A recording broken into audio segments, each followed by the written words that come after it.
Welcome back. Well, this spring we had a ton of talented players all over Delmarva, and this summer the MLB draft came up. We had a hunch that the two would kind of collide this past week. They definitely did. The Arizona Diamondbacks took Vandy shortstop Dansby Swanson. The run on shortstops was just beginning as Houston took LSU's Alex Bregman, and the Rockies took high school All-American Brendan Rodgers, who also played short. Now, the good thing about it is that was not the only position that teams were drafting for.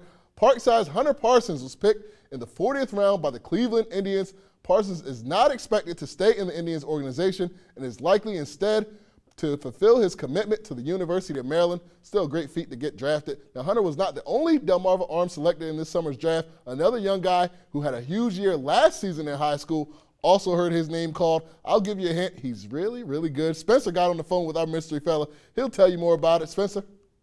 Yeah, you are not kidding, Trey. Well, Cambridge grad and Chipola Community College standout Junior Harding got the rare experience of hearing his name being called in this year's MLB draft. When the Royals picked him up in the 20th round, now every player's journey to this point is different, and the experience has a lot of unique qualities and is always different for what fans really think. I caught up with the hard-throwing righty and asked him a little bit about what this whole experience meant. So first off, walk me through what the draft day was like for you. I was supposed to be on the fourth, fifth round. Nothing happened. Sixth round come around. The Royals called, asked me if I'd take an offer. I told them yes. That pick came around. They ended up taking someone else.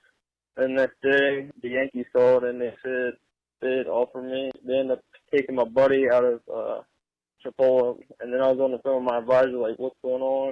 And then he's like, wait a minute, the Royals just picked you. And I was like, really? So I was like, kind of mind blown. They didn't call me or nothing. Well, that's definitely strange for an organization to do, and it isn't exactly the position or circumstances that you may have preferred, but still, you did get drafted, and that is a lot of expectations and a lot of fun for someone.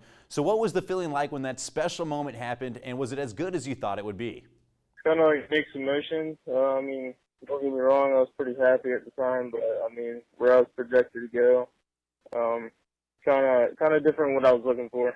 I mean, it's not really where I want to be just yet. I mean, don't get me wrong, this process is hard, stressful at the same time, but I mean, just adds a lot of fuel to the fire and makes me more motivated to keep on working harder. Definitely. Well, the big question is you have now until July 13th to decide on whether you will sign with the Royals or go back to school and re-enter the draft somewhere down the line. So what do you plan on doing? It's kind of up and down right now.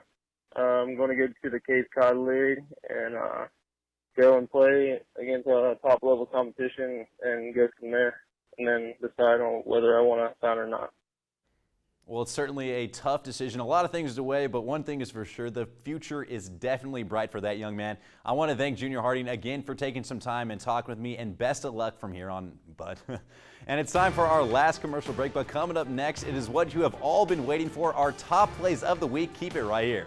This is Ian Godley. I play midfield for boys Easton Lacrosse, and you are watching Delmarva Sports Insider.